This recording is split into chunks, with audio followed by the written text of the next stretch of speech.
to tell you guys about that, but that's a different thing.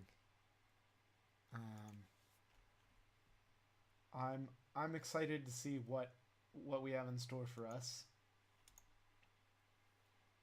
Most specifically because I know what that ending was. So we're gonna go ahead and hit continue. The ending we got was obviously this one with the little letter in there. It's called the Zero Lost ending. I may have had to play all the way back through it because I didn't actually properly save before quitting the game. So yesterday I may have possibly spent probably about 30 minutes playing back through from here. The good news was I was saving irrationally.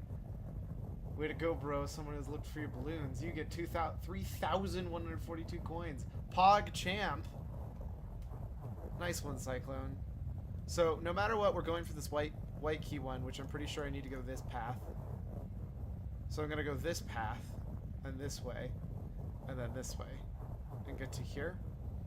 But the new thing is, you notice how I have this wonderful yellow key? That is called the Zero Lost ending. It's a key that was required to get the true ending. That said, today we're going to be going through this path, this way, running through it all. I'm going to go through a whole room I haven't actually seen yet, back through these rooms which we have, and then we're going to get this ending right here. And then later on we'll go ahead and grab that. Unless you guys want me to grab that right now, but honestly I don't really feel like that, so we're not doing that. We're going to go ahead and pick the 4-door. And then since we've already seen all this, we're just going to fast forward straight to the choice.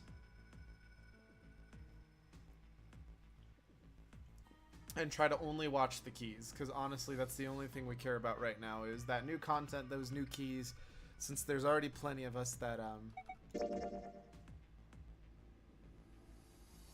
there's already, we've already spent plenty of time going through the other stuff.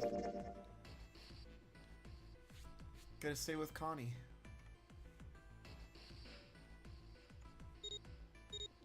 Soon I'll have all the hide-it stars. All that'll be left is the number of balloons found rank. Oh, that's gonna be painful. Trying to get those done is... First off, it takes forever to get all those stars. But even then, I'm not gonna lie, the reward just really isn't that great. That's part of why I never did it. But it was definitely fun. I'm really glad they added that. It was a really sizable amount of content, and I was able to get a lot out of it. So, also, we're gonna go over the fact of, I realized yesterday, and I was very mad about it,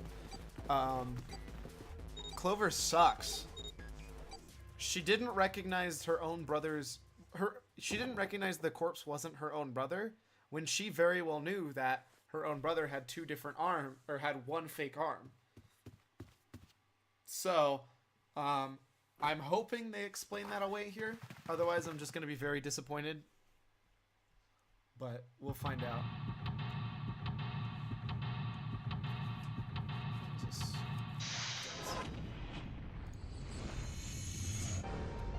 See how much of this I remember.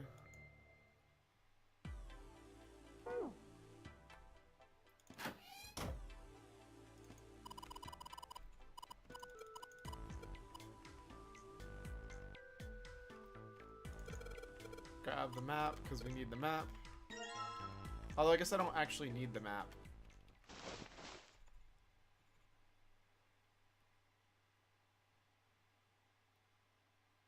The actual Titanic? Oh wait, this is new. I guess we're going to listen to this because this is new. The actual Titanic? You mean it, like, slipped through time and ended up here? Definitely sounds stupid. Before the ship sunk on April 14th, 1912? Not making it sound any less stupid. Huh? What the hell are you smoking? Huh? Did I get it wrong? Junpei grinned and shook his head. No, that's not... I mean, come on. I mean, slipped through time? Seriously? I was talking about the controversy surrounding the Titanic. Controversy? What do you mean? Wait, she doesn't know that there's Haven't the you heard theory. of it? It's pretty famous, you know? The Titanic had a sister ship that was essentially identical. It was called the Olympic. How many sister ships are there? Also, Olympic. What's the other sister ship that we talk about that became the hospital ship that we supposedly didn't know about? Oh, yes, I have heard of that. I think I heard it was troubled by a lot of problems. And the company that owned it didn't know what to do with it, right? So they made the Olympic up to look just like the brand new Titanic. That's right. They also took out a huge insurance policy on it before it set sail. Huh. That would mean that the real Titanic never sank. Yeah, the ships got swapped. The real Titanic was renamed the Olympic in secret. They used it as a passenger ship for more than 20 years. What? Hey, wait a minute. Wouldn't that mean it retired in 1935? Huh? Well, yeah, I guess sometime around then, yeah. Well, what happened to it after that? I heard it was dismantled. Dismantled? Then it doesn't matter, does it? Because we couldn't be in a dismantled ship, could we? Whichever boat the real Titanic was, it doesn't exist anymore. It was either retired and dismantled, or sunk in the Atlantic by the curse. But then that would mean that this ship is... Wait, what did you just say? Huh? Sank in the Atlantic because of what? The curse. What do you mean, a curse? A curse is a curse. Pretty sure we've gone over this. This one is the curse of the Egyptian mummy. Yeah, we've literally read this before. Supposedly, which was... Yeah, okay, there we go. Skip through all the rest of that. That's stupid. I don't buy it. Wait, what? Oh, this is the new dialogue. Cool, that was fast. I'm at 18 out of 800 balloons found. It'll take a few hours. It's okay, because you got this stream in the background to give you some entertainment while you grind out the balloons, right? Shifty eyes. It's true. How can you be so sure? That mummy wasn't just a normal mummy. It was really mysterious. Totally unbelievable. How so? What is so unbelievable about it? Well, supposedly, she was really pretty. I thought we already talked about that. Yeah, why is it not skipping? Was that it trying to tell me that was the key? Oh wait, what?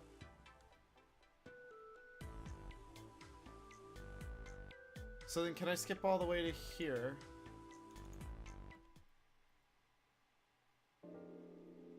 Make the correct decision. Which one do I want to go through? 8, right? Oh, nope, 7. I want to go through 7. I think I'm gonna go with door 7. Okay, 7 it is. Well, that was easy. No, I won't be doing that today. I'll be testing an idea for glitch and Taz that I came up with during college, like all the other Taz ideas. Well, I hope it goes well. Yeah. You always seem to Alright find the then. coolest That means stuff. June's got to go through 8. What? Why? What? Santa grimaced and muttered angrily to himself, but finally began to explain. If the 6 of us are going to keep going without leaving anyone behind, there are only 3 ways we can do it. Have 3, 5, We've already gone 4, through this. or there are no. In other words, you get it now. Oh no, you're sick.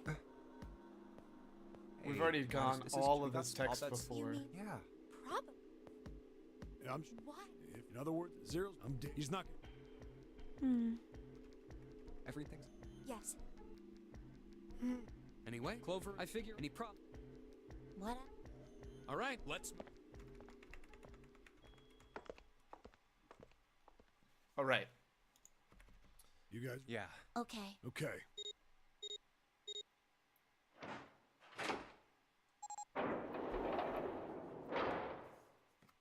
It's open.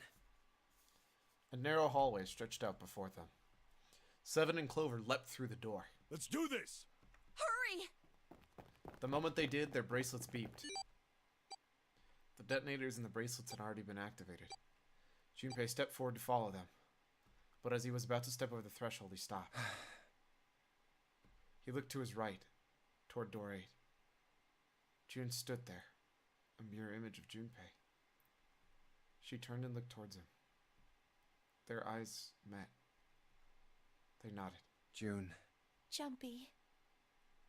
Their farewell took almost 1.5 seconds. What the hell are you doing, Junpei?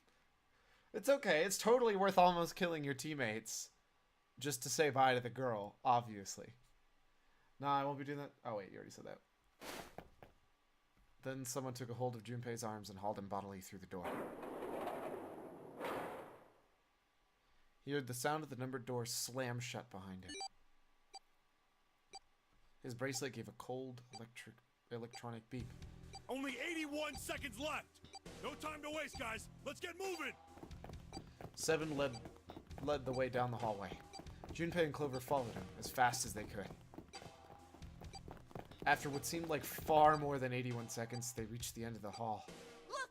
The door on the left! I can see the dead! There was no time to rest or catch their breath. All three slammed their hands in quick succession over the scanner panel on the dead.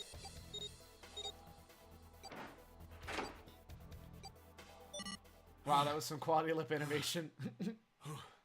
To be fair, if I'm not mistaken, the original game had no voice acting or lip animation. So, it's an improvement, right?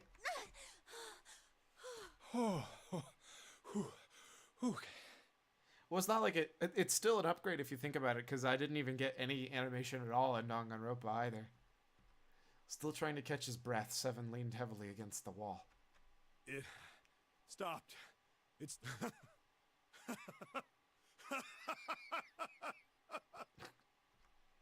His smile seemed forced and a little crooked. This is the second time we've gone through one of these numbered doors, but...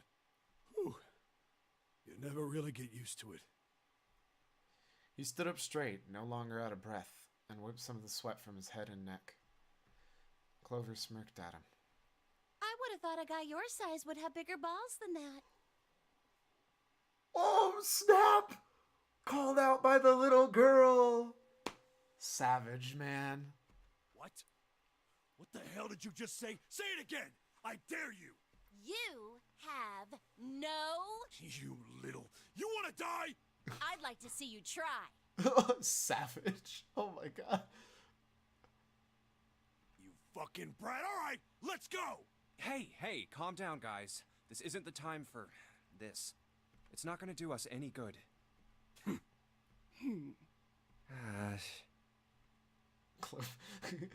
Hey, no pats for Clover. No, Clover's bad. She gets no pats. Sometimes he wondered if the doors and the puzzles were really the greatest challenge they faced. Wait here for a minute, alright? I'm gonna go see if there are any other doors. They didn't respond, but Junpei wasn't in the mood for a conversation anyways. Quentin, please. Stop it. Clover's a bad person. Just came through this door. And of course it's shut tight. She's being a little brat. There's a short hallway on the left here, and an iron wall. I doubt I can get through it. Also, Quentin. Just throwing that out there. You should check it out, because there's some real good stuff. At last, he gave up and returned to Seven, who was tapping lightly on the wooden door. This door's the only option we've got, right? Yeah, looks like it. Hey, something's written on the door. On that iron plate. It says operating room. If this thing's telling the truth, there could be body parts inside here. Well, this is probably not going to be pleasant. Something about it made Junpei feel nervous. Well, there's no point to standing around. Might as well go in and see what's waiting for us. Seven grabbed the brass knob and slowly turned the door. The creak of the hinge sounded like a groan of an old woman. What's wrong? No, it's nothing. A chill snaked its way down Junpei's spine. Let's just go. Quickly, he gathered what courage he could and took the first step into the room. Seven followed, with Clover right behind him. Huh? Part of the room just past the door was obscured by a screen. What the hell is this? Why don't we take a look? Hey, Clover!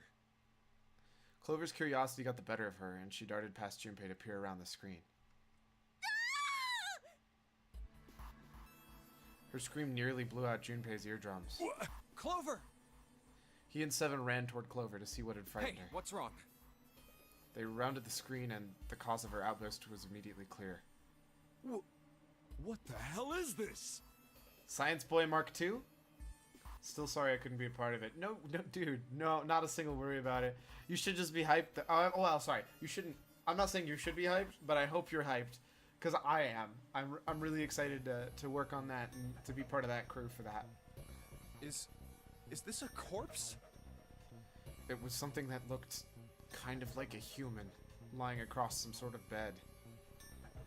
No, not a bed. An operating table.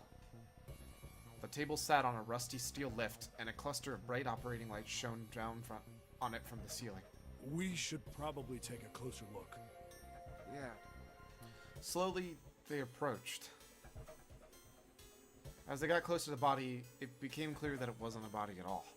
This is... What the hell? That's just a huge doll or something. We're playing a giant game of Operation. I'm surprised you don't know any of the runners. Orchestra's been at GDQs before, playing Breath of the Wild, and does a great job of it. Flare Bear's not the best, like, he's not like the #1 runner, but he's a pretty good runner of a hat in time too. Either way, you should recognize some of the games, and hopefully that's the more exciting part. Doll? I don't watch any of the GDQs. Fair enough. Clover did not look terribly comforted. Slowly, she approached the operating table and looked as intently as possible, from as far away as possible, at the thing.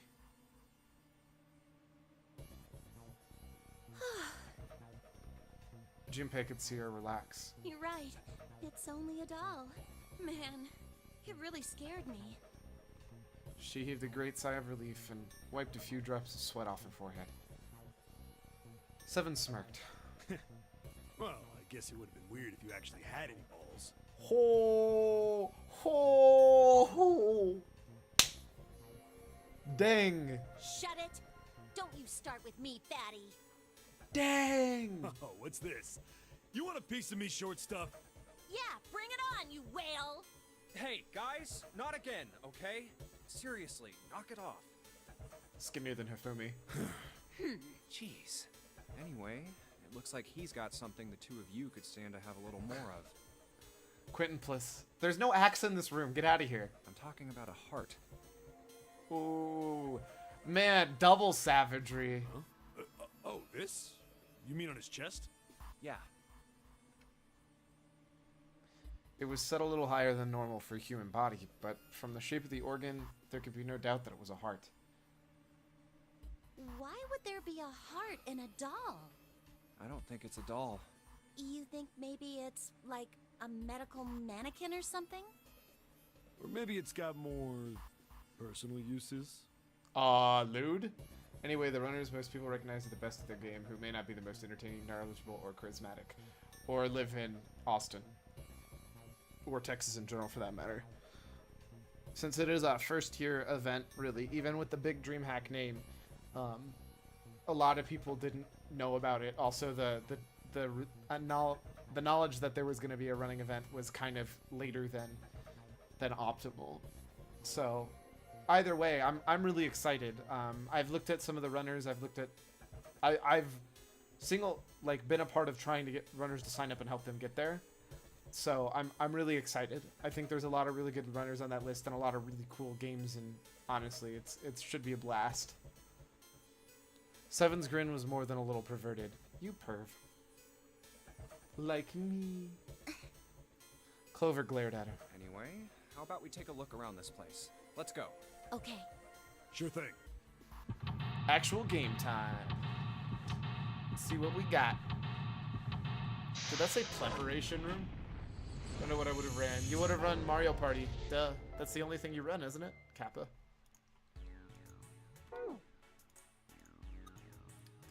These dolls are really kind of creepy, you know? Hey, it says something here. John? You think that's the doll's name? No, it's Science Boy. Maybe? This thing is creepy. I wonder why it's on the bed.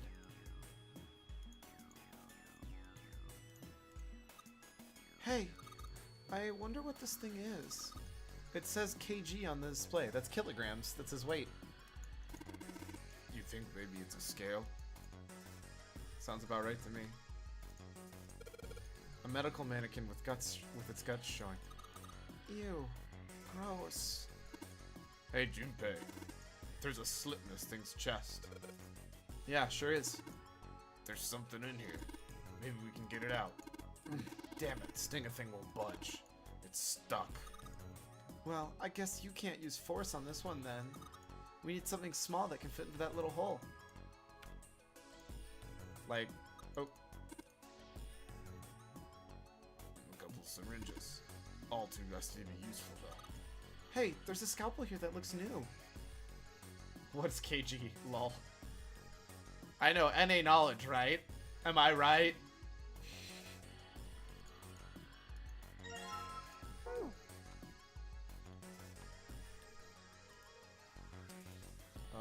Can I take that? They use these for surgery, right? Let's see. Syringes, cups, a plate. You right, you right. Can't even say it. Can't even say I'm wrong. There's a sort of scissor-ish thing. I'm not allowed to take that? Oh yeah, I am. Kosher forceps. Okay, nobody would have called those kosher forceps. Oh. Oh, lovely. Maybe you're supposed to heat something like that gauze to kill the bacteria? There's some boiling thingy over there. There's nothing on the lid or the drawers. Forceps, you cur. Hey, no, no, no. According to this menu, they are kosher forceps.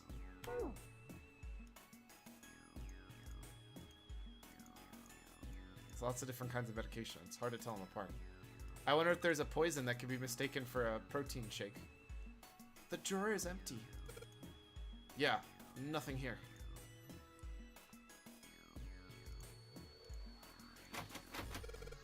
It's locked. We can probably find the key if we just look some more. Let's look somewhere else.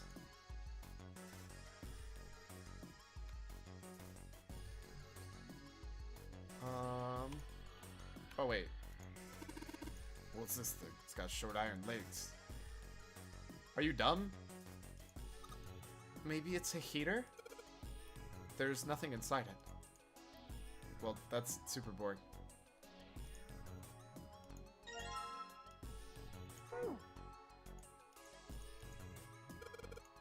The organ is a lung? Organ. Get out, Clover! Get out! Really, Clover? I expected more from you. Oh, like you could do better.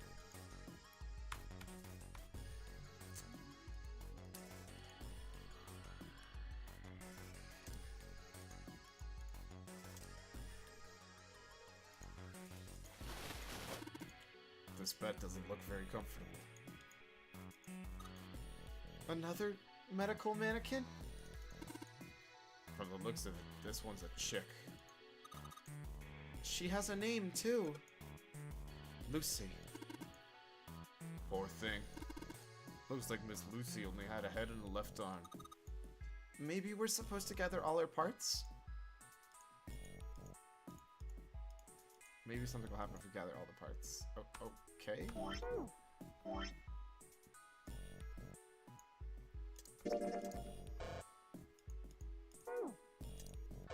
Let's try cutting this organ with the scalpel. Okay. Organ key, really? Okay.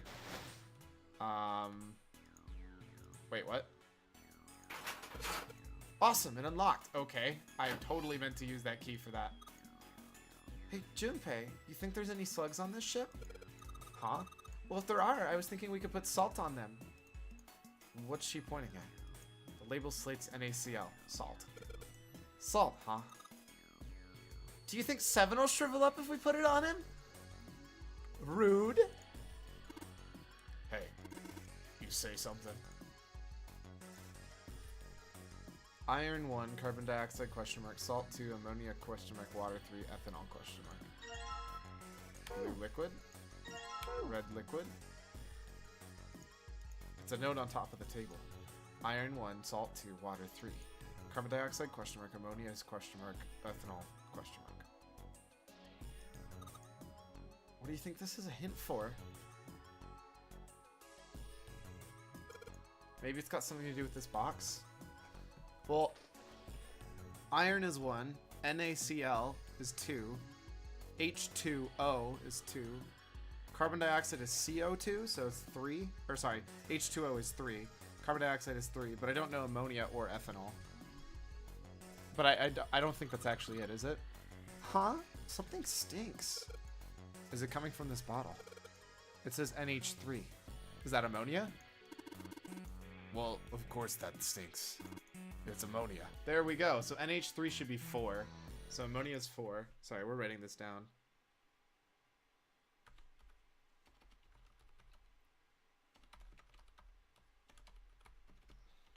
So carbon dioxide's 3. Ammonia should be 4.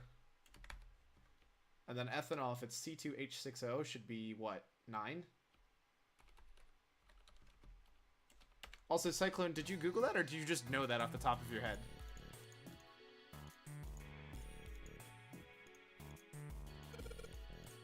Wait, I can only enter 3 numbers? Am I supposed to add all of them up? 1, 2, 3, 3, 6, 9. That totally is not correct. Okay, I'm missing something else still. Hey, Junpei. There's dihydrogen monoxide on the shelf. That's water. Why don't you just say water? What's this? Looks like a can with a spray nozzle. It says CO2. So it's a can filled with carbon dioxide. Junpei, there's a bottle of iron powder on the shelf. How do you know it's iron? The label says Fe. Fe stands for iron, right? Where do all of these people just... Okay, whatever. I guess this is our knowledge part of the show. Oh, good stuff. Let's go for a drink. What are you talking about? I'm talking about that bottle. It says C2H2OH. What? Wait, that is the same thing as C2H6O, right? Why does it say C2H5OH, unlike what you said? It's ethanol. That's right. It's also known as ethyl alcohol. It's pretty much what booze is made of. So, you're gonna drink it? Nah, I won't. It might say what it is on the label, but there could be anything in there. Can I go back to the table, please? So we got NaCl, H2O, Fe. Nerd, I can't say much though, right? Maybe question mark represents number, yep. Well, I know that, but how does that help me? Because that gives me 1, 2, 3, 4, 5, 6 numbers when I only need 3. Am I supposed to combine? Like, 1 plus 3 is 4. 4 plus 2 is 6, and 3 plus 9 is 12, but that doesn't help me. At all. There goes 1, 2, 3, 3, 4, 9. I don't... I need to open this, but I don't know how. This thing won't open. Is it locked? No, duh. You probably need to put in a passcode. You probably need to input the missing numbers. Oh, that's more logical. That's a ton more logical. Oh, what? 3, 4, 9. Hey! Kylaris with the sharp wit. Fake heart. That's clearly got mechanical stuff on the back of it. And the fake right arm. So my guess is... Even though it totally fits together, I guess we can't. C2H5OH because of the structure of the molecule. Okay. At the end of the day, it doesn't... Think we should go back? Yeah, I think that's probably best. Clover nodded and left. Junpei was about to follow her when he realized Seven wasn't following suit. Hmm? Hey, Seven, what's up? Oh, well, He looked up at Junpei distractedly and then back down at the little brown bottle he had cupped in his large hands. Is that a medicine bottle? I got curious about it. Here. In response, Seven tossed the bottle gently to Junpei. He caught it and twisted around to read the label. Ethylene diamine tartrate? I don't know what that is. HHCCOHHH. Well, that didn't work. Lol. It's okay. It's the effort that counts, right? Exactly, but someone wrote C2H6O2 to group stuff. Oh, yeah, to group it up together. And for, like I said, for this exact problem, it works perfectly. Yeah, that's right. It's EDT. I don't know what EDT is. What kind of medicine is that? It's not medicine. I think it's an industrial strength detergent. Why do I care? Why would they have something like that here? Well, probably to clean stuff up. Clean what up? Fuck if I know. Still, 7, please. it looks like it's cleaned my brain up. Junpei looked up from the bottle. You remember something? Yeah. 7 nodded slowly and spoke. Well, I remember a story about EDT. Happened about 50 years ago. How old are you? There was this factory somewhere in America making big old EDT crystals. They were making it to sell as an industrial strength cleaner, like I told you before. But a year after the factory started up, something strange started happening with the crystals they were building. Water molecules started attaching themselves to the EDT crystals. This made them into a sort of mutation of the original crystals, called a hydrate. Once the crystals turn into a hydrate, though, it's useless as a cleaner. Huh. Factory had to just dump the crystals. As a hydrate, they were useless. But it didn't end there. After that day, the same thing started happening in EDT factories everywhere, even ones nowhere near that first American factory. I feel like I've heard this story somewhere before. Ha!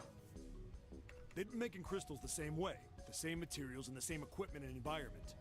But now, all of a sudden, every single crystal they formed turned into a hydrate. In fact, ever since that day, no factory anywhere has been able to make a pure EDT crystal. Even in EDT research done years before, they'd never gotten a hydrate. But after it happened at the first factory, it just spread. It's all about that telepathy, even with crystals. That tells ya. It was like, man, how do you say it?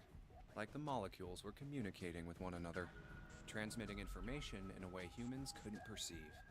This phenomena spread throughout the world, right? Junpei looked up at 7 with a half smirk. 7 stared at him, dumbfounded. Yeah, that's it exactly. But how did you know? I heard another story, kind of like that one. When? In the freezer? What? The freezer? I forgot, because we were in the freezer and we were talking about honey crystallization.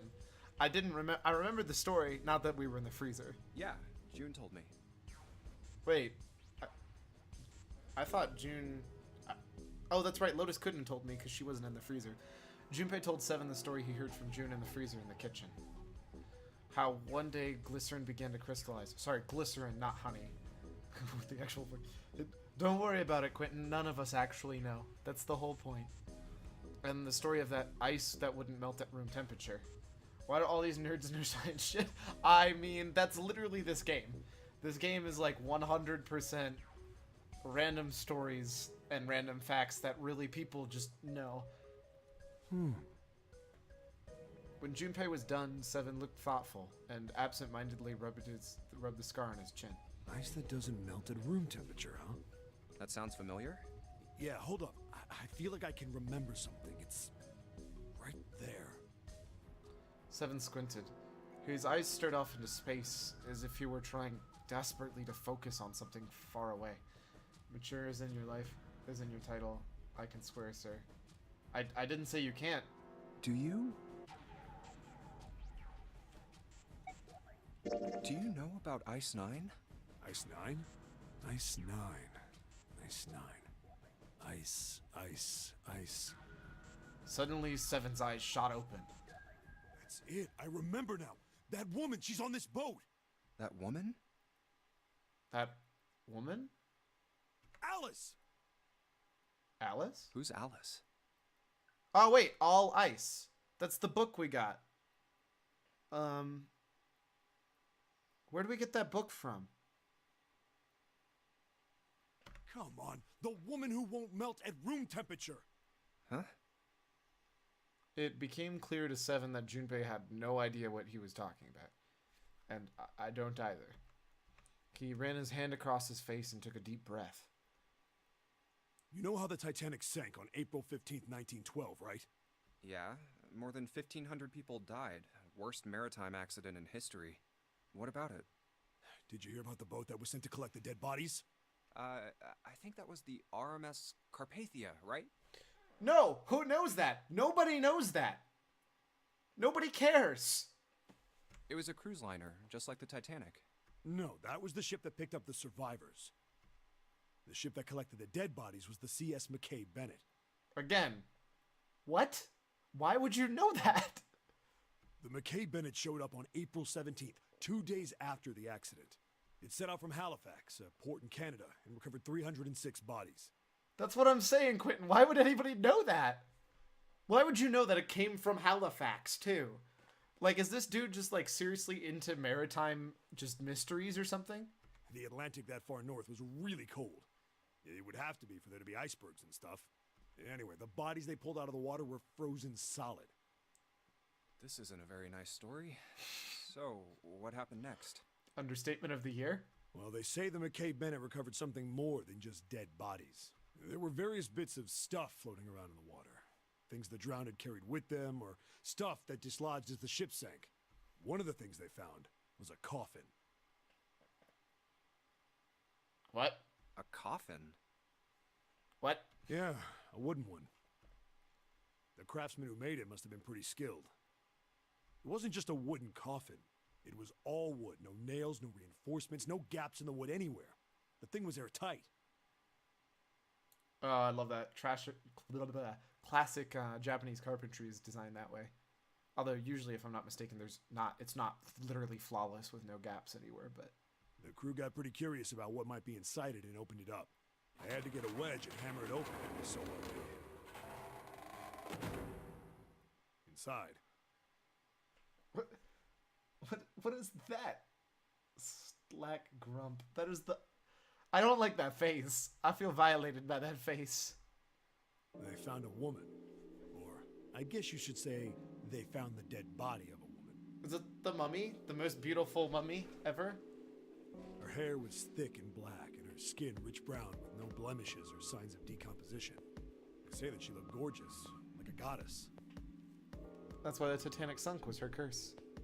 She was obviously dead, but everyone who looked at her said she just looked like she was sleeping. Her skin was so lifelike, she looked like she might wake up any minute.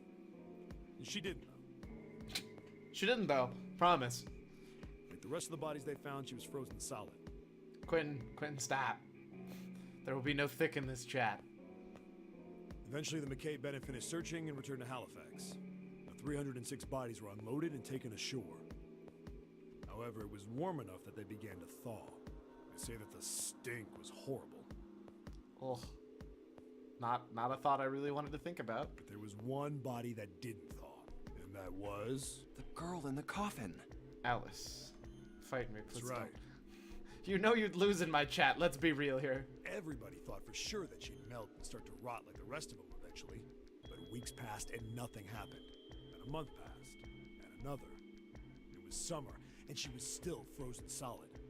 After a while, people started to say she was some sort of miracle. Rumors about her started to spread. People came to visit Halifax from all over. After a while, people started to call her All Ice. Alice. Oh, that's right. The All Ice book that I got was all hieroglyphics. That's what it was. Why was that word bolded? Probably because it was Of course, important. those rumors didn't last long.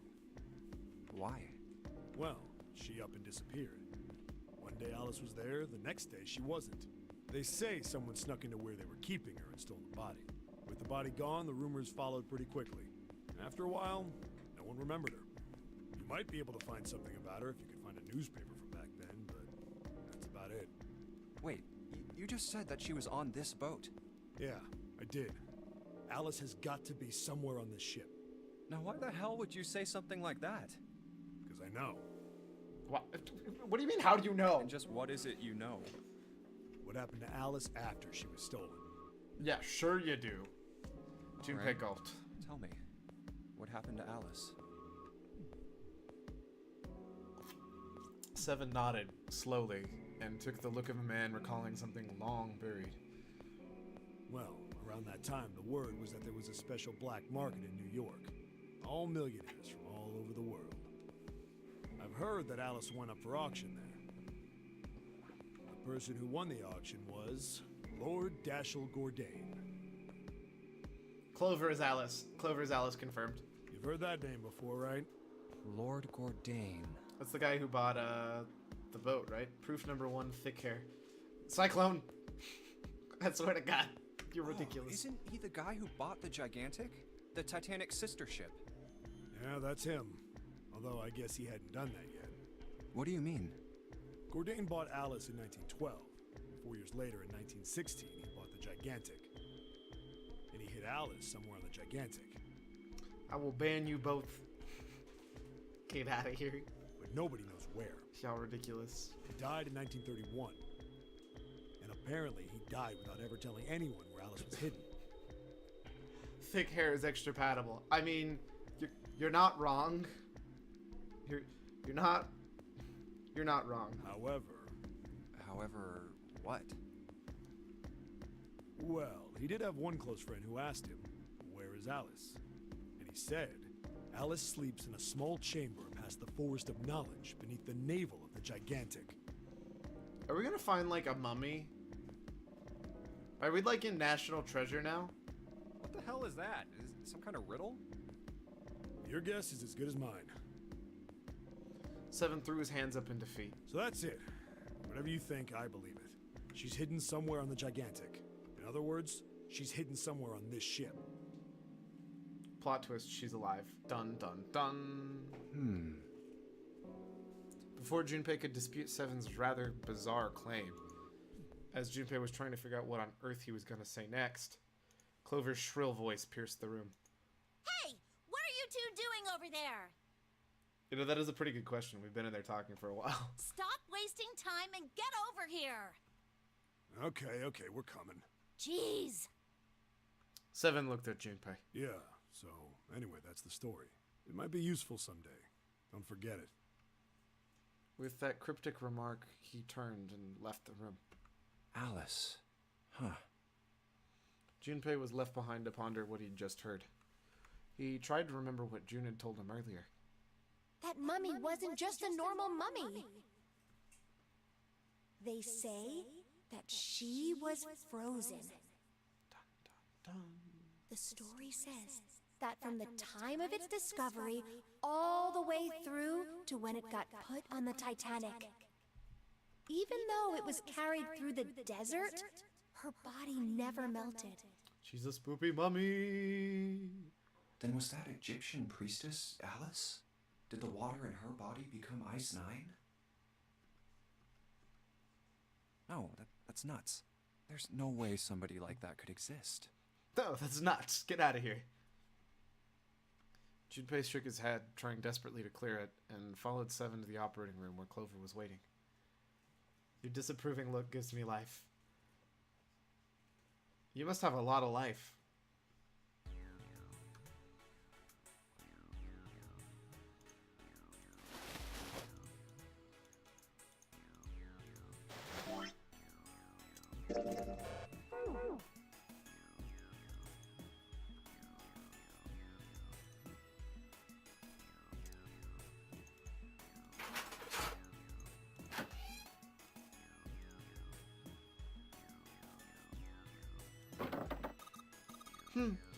It won't open. You give me lots of youthful beard and looks with your looks of sad dad. Hello. It looks like it's locked. Thank you, Captain Obvious.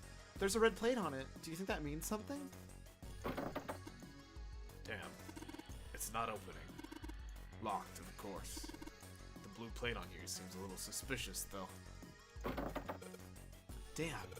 It's not opening. It won't even budge. It's got this purple plate on it, too. A sink. The doctors and nurses probably wash their hands before an operation. Nothing suspicious here. I want to look in the mirror and see if I'm a vampire.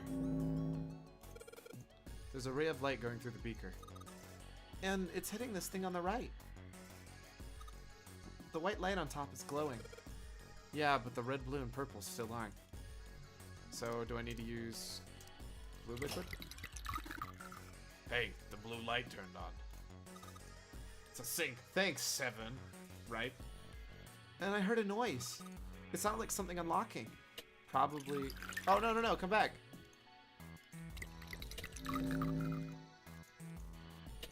No, just keep shining the light. I want to open the door. Oh, never mind. I guess you only have to do it once.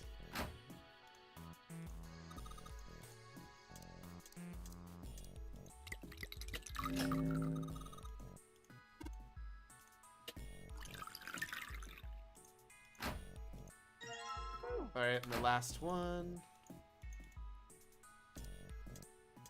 Blue and red.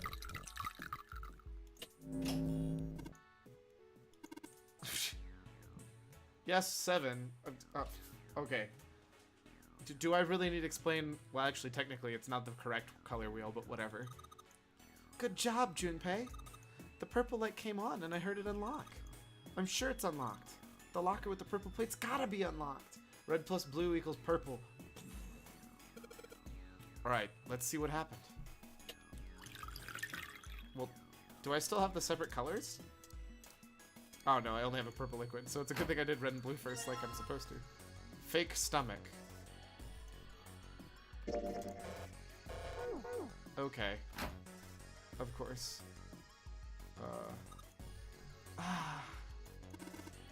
What the hell are you doing? Don't you want to get out of here? But I'm tired. Rip me, the colorblind one. They were actually labeled with words. A cabinet with a drawer in it. Let's see if... Huh, a piece of paper. What's this? Some kind of medical record? I guess I might as well read it, right? Medical record. Hey, it's that. There's a male mannequin named John, a female named Lucy. It shows the mannequin weight and the weight of their individual parts. I'm guessing that the weights are mixed up, how they're not supposed to be.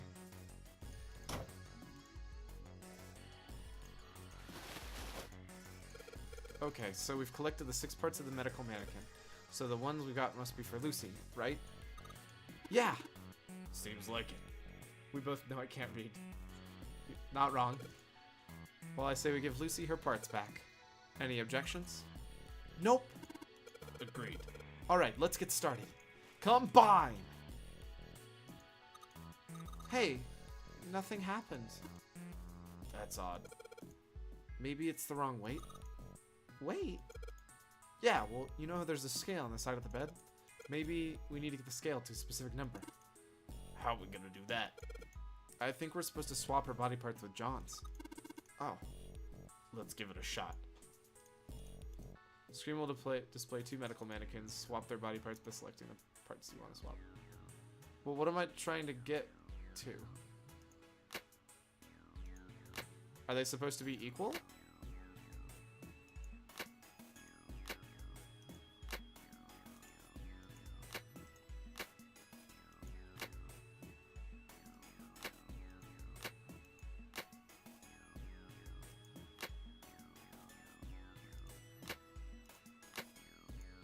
That's a really heavy heart.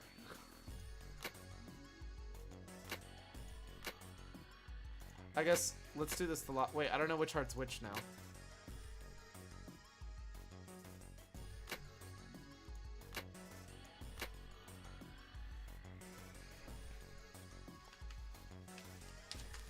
Actually, should I math this out or should I just keep clicking until I can get it to work?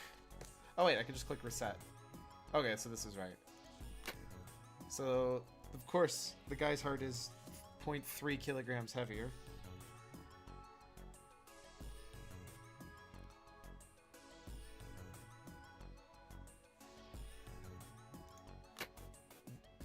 I almost had it like 6 different times. The guy's arm.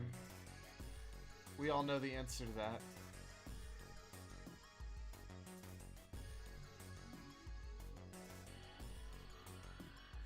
I'm gonna math it either way.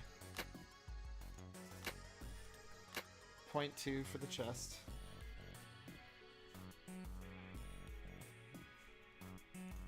Oops, not the heart. Go back.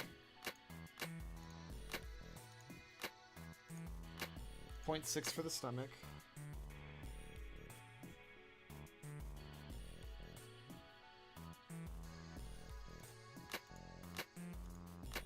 .4 for the leg. Of course, 0.4 for the left leg, 0.5 to the right leg.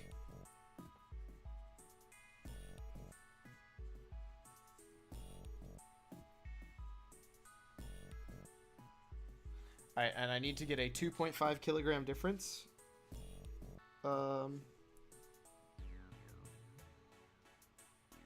which is a 1.2. Wait, what? I can't do that. That's a 1.25, isn't it?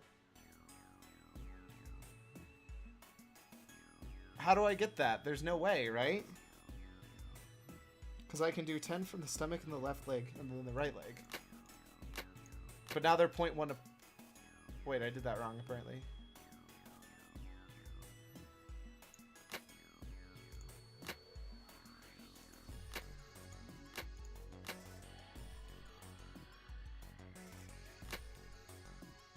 The weight disparity would increase from blood inside them. A woman's heart is smaller than a man's heart. The average weight of a woman's heart is 118 grams. A man's heart weighs 60 grams more. Interesting. I'm not sure if I trust that random internet website, but I guess I kind of understand. Okay, what do I do? If they're off by 0.1, is there anything I can do?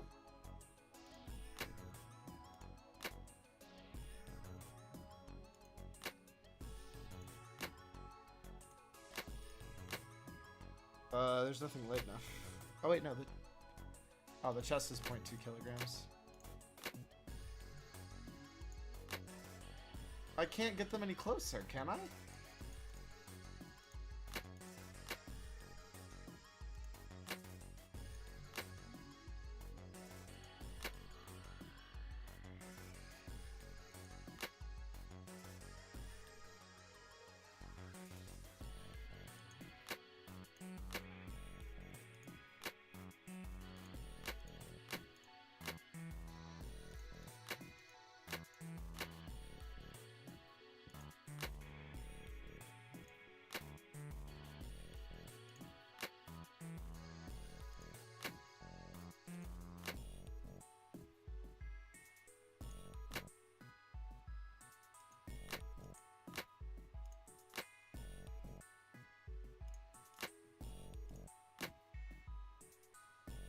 Dude, I'm so confused. I know the weight of each part, but like...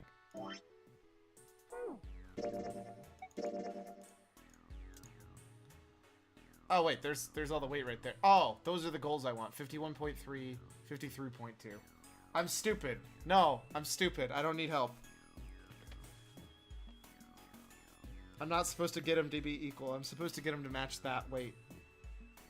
I forget that I can remove the hint that's on top.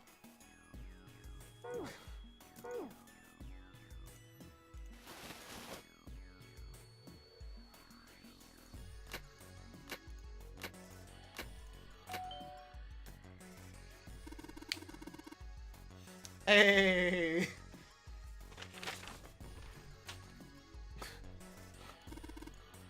Came from John's operating table. We better check on out. Nailed it.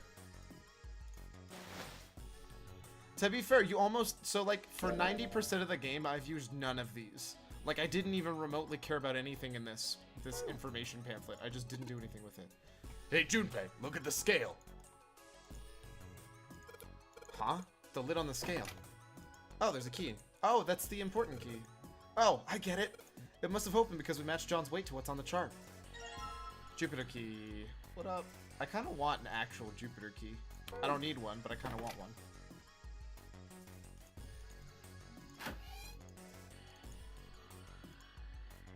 Hey, hold on.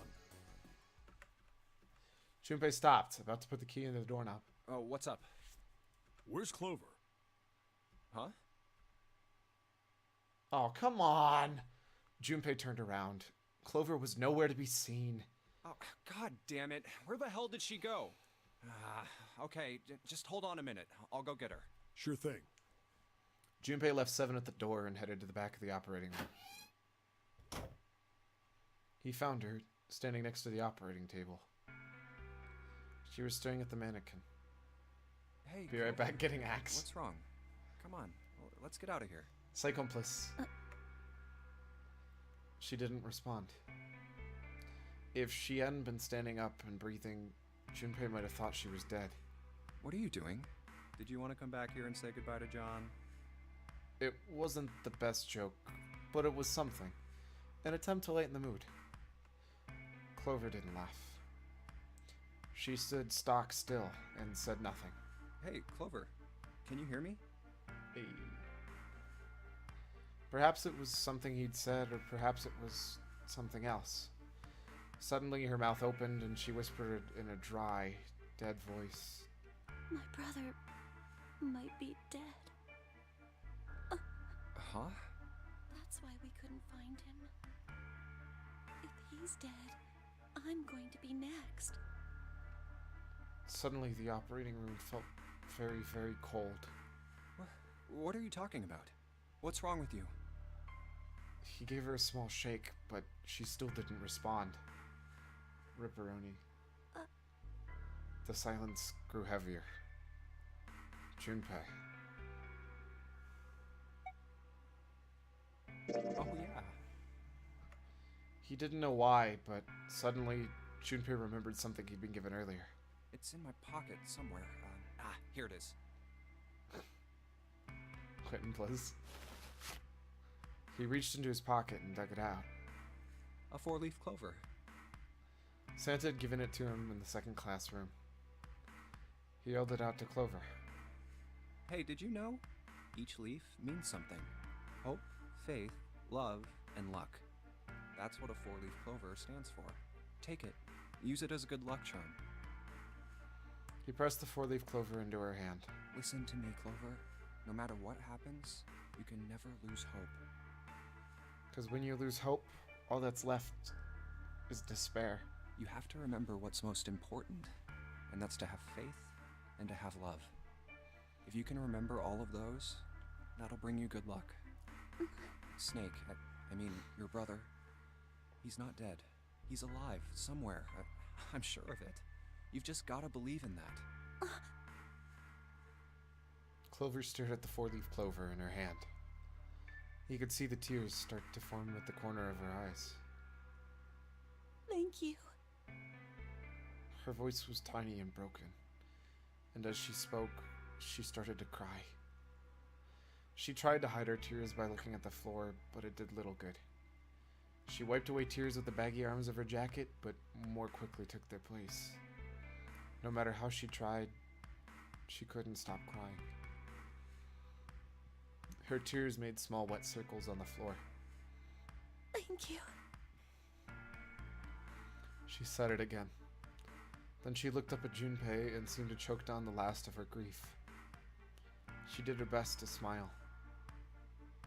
Junpei wiped an errant tear from her cheek with his thumb and gave her the best smile he could imagine. Now, come on. Seven's waiting for us at the exit.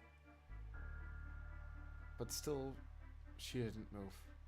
Wait, before we go, there's one thing I want to ask you. What's that? What do you think when you hear the word experiment? For a moment, his mind froze. Then he came back to his senses and realized the word meant nothing to him, aside from the dictionary definition. What? Oh, I guess it was just a coincidence then. I mean, that you knew about the 4-leaf clover. Look, I'm sorry. I don't want to be a jerk, but you are making less than no sense right now. Right? Oh, no. It's nothing. Just forget about it. Okay. Oh, don't give me that. You really think I could just drop this? What is this experiment you were talking about? Clover looked away. The 4-leaf clover was still in her hand, and the music had stopped. She stared at it for a long moment and then finally spoke. You promise you won't tell anyone? Cross my heart. Really? Really? I can trust you, right? Of Right. course you can. Clover slipped the 4-leaf clover into her pocket. Her eyes still red from crying, she looked up at Junpei. Okay then, I'll tell you. I'll tell you what happened on this ship 9 years ago. Wait. On this ship? Yeah, this ship. He was entirely lost.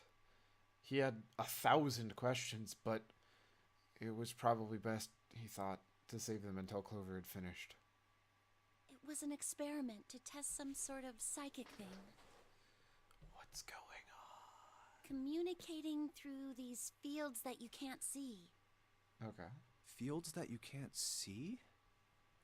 He'd heard something like this before. Clover nodded. Like, think about this. She pointed at the operating table. On top of it was a somewhat mismatched medical mannequin whose parts had been swapped with another mannequin. This is John, right? But is he really John? Huh? All Junpei could think was she finally completely lost it. Isn't this like Locke's socks? Locke's socks? That's fun to say, but what is Locke's socks? Or the ship of Theseus? The ship of Theseus I do know. That's what I thought it might have been. But I want to know the story about Locke's socks. Junpei grew even more confused. How do you not know about the ship of Theseus? He'd never heard the sound of either of those things, although they sounded smart. You don't know? You haven't heard of those paradoxes? The ship of Theseus one's actually pretty fun. Junpei shook his head. Really? Clover laughed. Okay, well pay attention then. This is how Locke's socks works. Yes, it's so fun to say. Locke's socks, Locke's socks. Let's say I've got a pair of socks. They're my favorite socks. One of them gets a hole in it. What would you do if that was your sock, Junpei? Throw it away. Well, I guess I'd patch it up. Whoops. I messed up. Get some cloth and close up the hole. But what if another hole opens? I'd add another patch, I suppose. So the concept is you take an item and you repair it repeatedly until there's none of the original material left. It's the same thing with the boat one. What if another hole opened after that? Another patch, I guess? Well, let's say you just keep adding new patches until eventually the original cloth of the sock is totally gone. Once you get to that point, can you really say they're the same socks you started with? Well, that's tough. The funny thing is we have this in a much more modern situation.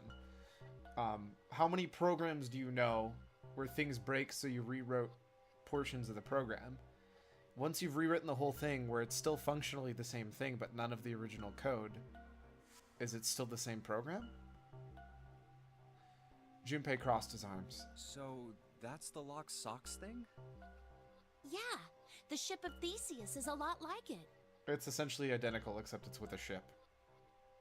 The ship of Theseus. If you keep fixing the damaged parts of a ship, eventually it ends up with none of the parts it started with. Can you really say that ship is the same one you started with? And what if you took all the old parts from the first ship and built another one somewhere else? Then which ship is the real ship of Theseus? The one you repaired, or the one you built with all the original parts? It was an interesting question. Clover could see Junpei was intrigued. Hey, do you think it's the same? What's the same? These guys. Is this John, or is it Lucy now? Junpei looked at the operating table again. Mannequin full of body parts from a different body. Clover had been right. It was just the Locks. It was just like Locks' socks in the ship of Theseus. It will always be the ship of Theseus if Theseus is the captain. Touché. The part of the body that holds the person's identity is the head. Of course, for many hundreds of years, conventional wisdom had held that a man's identity resided in his heart, or any number of internal organs. And here they had both. John's head and heart are both his, but apart from those and a single arm, the rest of his body was once Lucy's. Was that mannequin really John? We're just like these mannequins. She looked at Junpei again. Think about it. The cells in our body change every day. Old ones die and new ones are born. Maybe part of my arm is made of stuff from a fish I ate once. Or maybe part of your right side is made from a cow you ate. If you take it a little further, those cows and fishes are made from something else too, right? That's how we're all connected. Through fields that can't be seen with the naked eye. This is a weird thought process, but at the same time, I'm not upset that we're going on this peculiar trip. The silence was broken by Seven. Hey, what the hell has taken you two so long? Seven's head appeared in the doorway. He was not happy. How long are you gonna make me wait? We don't have time to screw around. Junpei and Clover looked at each other. Clover looked at Junpei as if to say there was more she wanted to tell him. She shook her head. Whatever she had to tell him, she didn't want to tell him in front of Seven. Seven seemed to catch on. Oh? What were you two doing? Was this some sort of secret meeting? No, it wasn't. We were just Just... playing with the mannequins. Huh? Let's go, Junpei. Moving a little bit too fast to be entirely innocent, Clover headed toward the exit. Seven started after her, then turned to Junpei with an amused expression. Playing with mannequins, huh? Didn't know you were into that kind of thing, Junpei.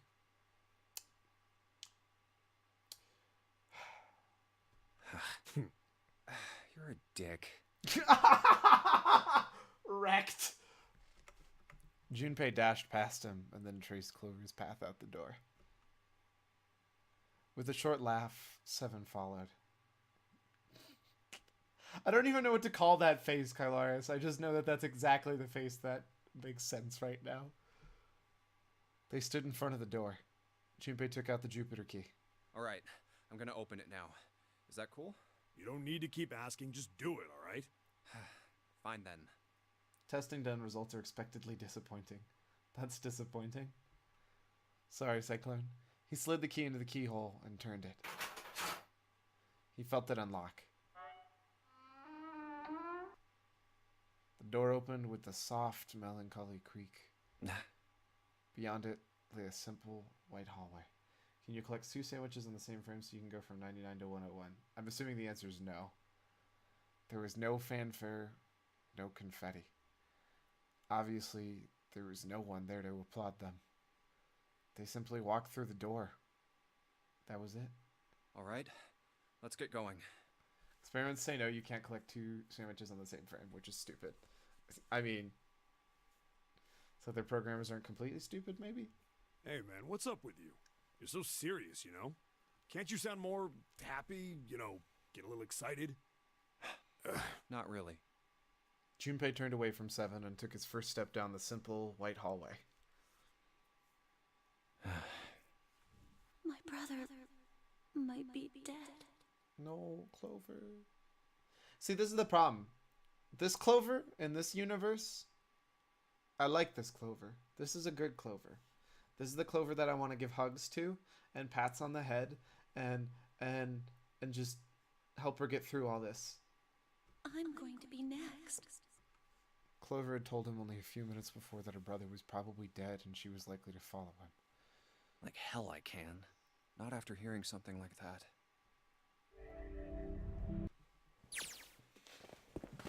They left the operating room. The hallway took them... Took them around several corners and past several doors, but they were all locked. There too, huh? Every door in this place is locked up tight. How about that one? The final door was hidden in the corner of the hall. May as well give it a try. Junpei grabbed the handle. As he pushed it open, or she made to push open. I apparently can't read today. As he made to push it open, a voice stopped him. The voice came from behind him and belonged to neither Seven nor Clover. Jumpy! Huh? He spun around. He saw someone running toward him from the other end of the hallway.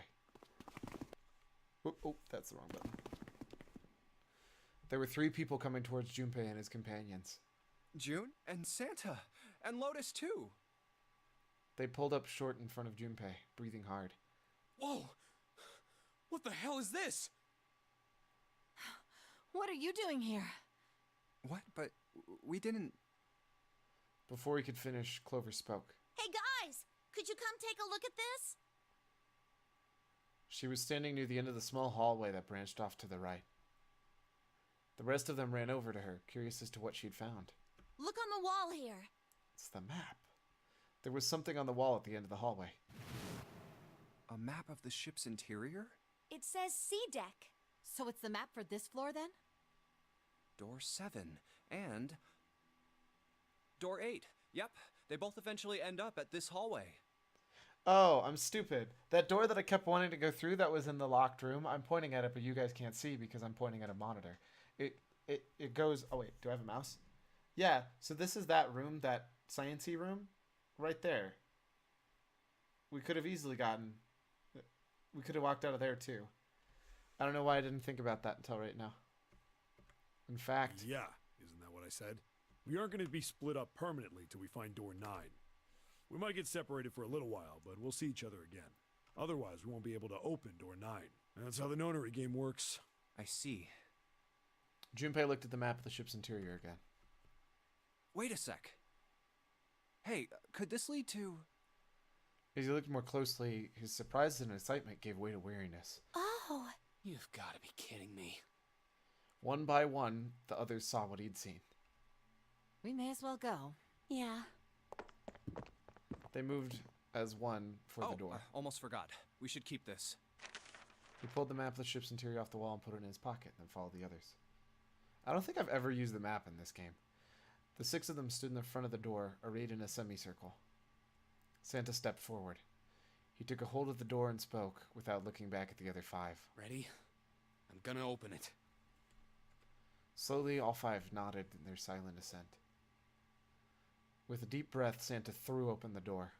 Alright, now from here we have all the rest, I'm pretty sure. They poured through the doorway and into the room. Even without looking around, each one of them knew where they were. I knew it. They were just where the map had said they would be. We're back. Why can I In not? the hospital room. I still see. technically not seen that? I- Oh, no, okay, we have. And then okay, met cool. one So from another in here, the hallway after opening your respective locked don't doors. care. I should be able to skip straight to here.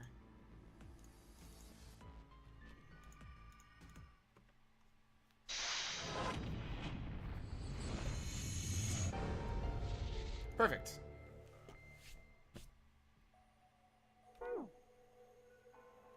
So we're just gonna run through this as fast as possible.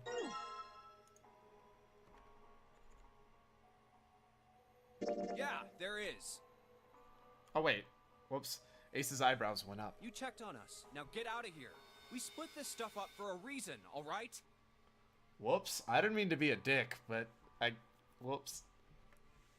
That's a lie. We didn't have to split up the work. I just want to talk to Clover alone.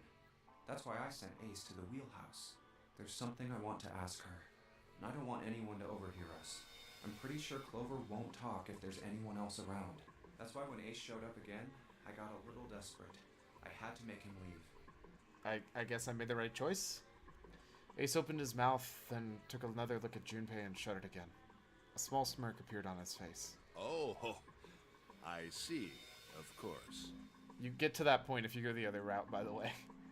He looked Junpei over, then glanced at Clover. I apologize for the intrusion. Well, best of luck. Perv. Ace gave Junpei a knowing pat on the shoulder and left. It's not like that, Ace. Junpei let out a sigh and brushed a few drops of sweat from his forehead. He turned and found himself looking straight into Clover's eyes. She'd heard what Ace said. She regarded Junpei with caution. What was that about? She was clearly suspicious, and with good reason. Why are you looking at me like that? Clover, it's not like that. Ace is like, Kyla Harris, I'm 90% sure you're correct. Ace is thinking that. Junpei's eyes widened, and then he held up his hands in a gesture of innocence. Oh, no, it's not like that. What's it like then?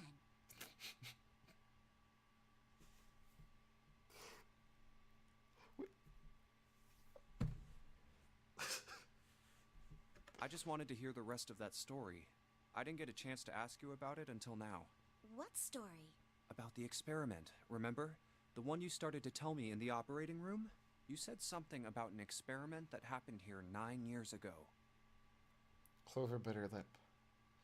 She stared down at the floor for several long moments, and when she spoke, it was barely audible. I'm sorry, but I don't want to talk about that right now. I'm just not in the mood, okay? You understand. I keep thinking about my brother. I can't stop. I mean, who would do something like that to my brother? I'm sorry, Clover. I feel so bad. I can't forgive them. I'm not gonna let them get away with it. They're gonna pay for it. I promise. So... Her shoulders were shaking. Drops of blood had sprung up on her lips when she was biting them.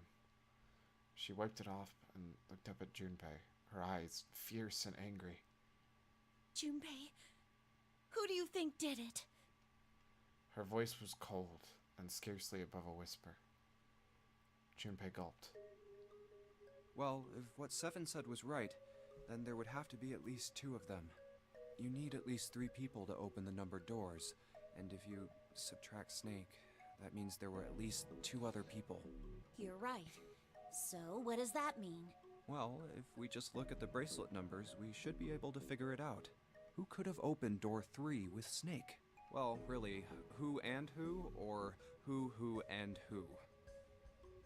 You mean it could have been 4 people? Well, technically it's possible. I don't know. That doesn't seem very likely. Why? I'll tell you later. Why don't we just assume it was only 2 other people for now? Okay, got it. Let's do that then. Then who do you think it could be? Junpei crossed his arms and thought. Snake's bracelet number was 2. Which 2 bracelet numbers, when added to 2, would give a digital root of 3. It has to be 10. So 7 and 3. It would be... The only choice is Santa and 7, because that's the only one that works. Would it be Santa and 7? The digital root for Snake, Santa, and 7 is 3. Wait, hold on. Are Santa and 7 the killers? What's wrong? Clover looked at Junpei, and he looked back at her. There was no point in hiding it. Well, I thought about it, and... He told her about his conclusions. That's what I thought. She looked less surprised than he'd expected. Santa and 7. If it was 2 people, then that's the only combination that works. Other than the obvious 6 and 4, but she wouldn't kill her own brother. Hey, wait a minute there.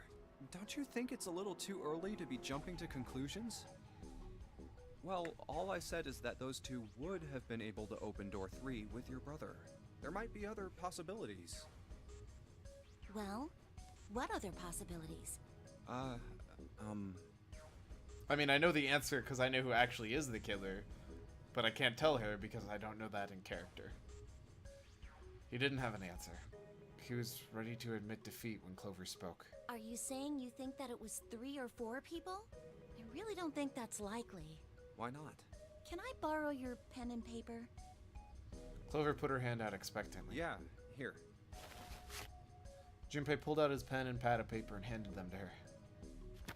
She opened the notebook and wrote down several simple addition problems. Eventually, she had the 8, which provided the digital root of 3. 2 plus 1 plus 3 plus 6 equals 12. 2 plus 1 plus 4 plus 5 equals 12, which is, again, never going to happen because it's her. 2 plus 4 plus, again, can't be her because it's her. 2, 5, 6, 8. Which I don't know the logic for that one. And even that, basically, any of them that have 7 is ridiculous. Or 4, I mean. Any of them that have 4 is ridiculous. What's this? These are the combinations for 3 or 4 people.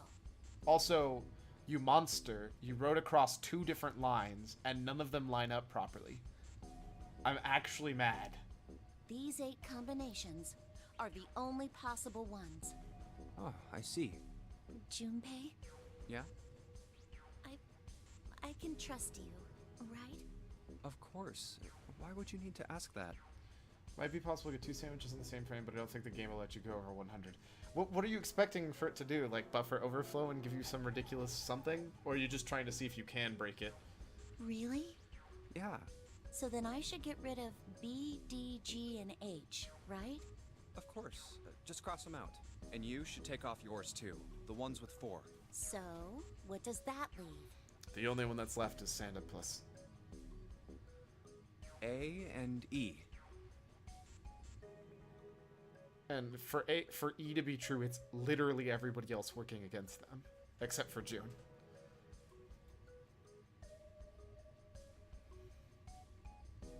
Wait, it can't be A. Oh, sorry. It can't be A, because that's June, and he trusts June. Why? Because June's in that one. There's no way in hell she'd do something like that. I expect that 99 plus 2 equals 101. Lol. Cyclone plus. Are you sure? I'd bet my life on it. Okay then.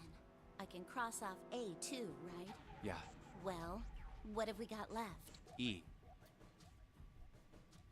Ace, Santa, 7, and Lotus. Do you know what this means?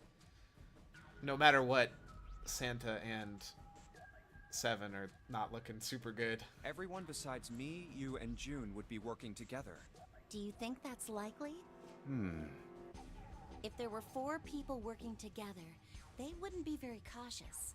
I don't think they'd try that hard to hide what they were doing if they outnumbered us, right? Well, you do have a point.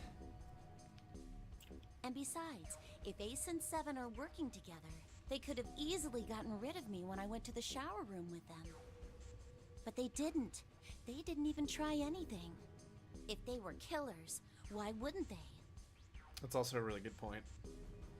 Her voice was calm, but Junpei had only to look in her eye to know it was a forced calm. There were tears forming at the corner of her eyes, and she was blinking furiously to keep them back. Perhaps by attempting an objective analysis of who might have killed her brother, she had been able to distance herself from the harsh reality of his death. The more she struggled to act unconcerned, the more Junpei felt his heart tighten. I see. Anyway, I understand now. It seems pretty unlikely that it was as many as 3 or 4 people. Yeah, Then that means there's a good chance it was Santa and 7. that's how it looks. But why would they do it? There was a moment of silence. Their motive. He laid his hand gently on her shoulder. He was close, so close to the answer. When Ace chose the worst possible moment to return. He raised a knowing eyebrow and then spoke. Have I interrupted something?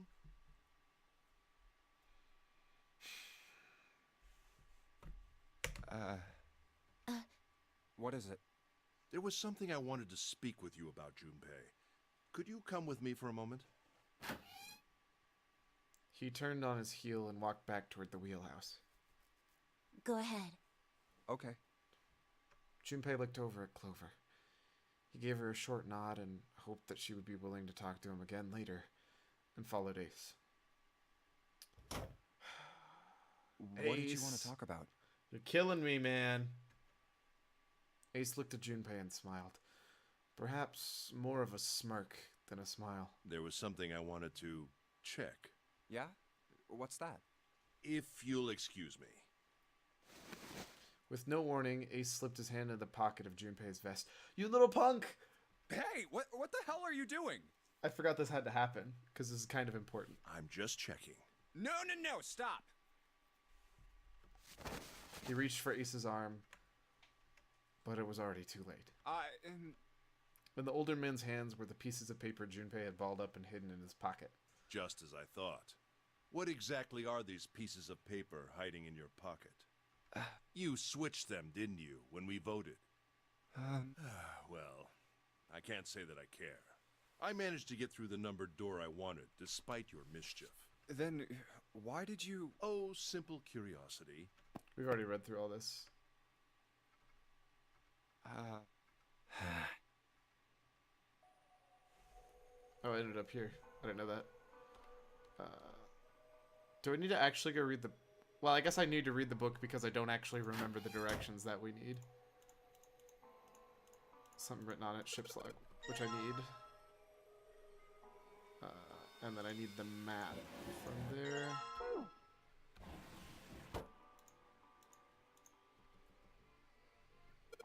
Then I match one of them, have that, cool. And I think that's everything I can get from here. Nothing. Oh, wait, what am I doing? I'm stupid. I have the key unlocked. I can just go forward to the next part.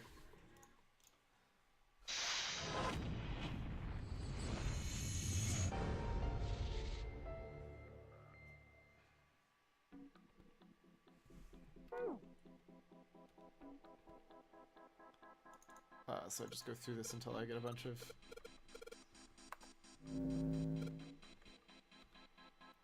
Huh.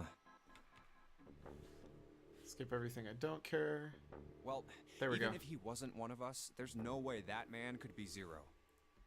Don't you get it? The letters that spell Zero on the TV screen, the captain's clothes he's got on, and of course, the bracelet with a zero on it.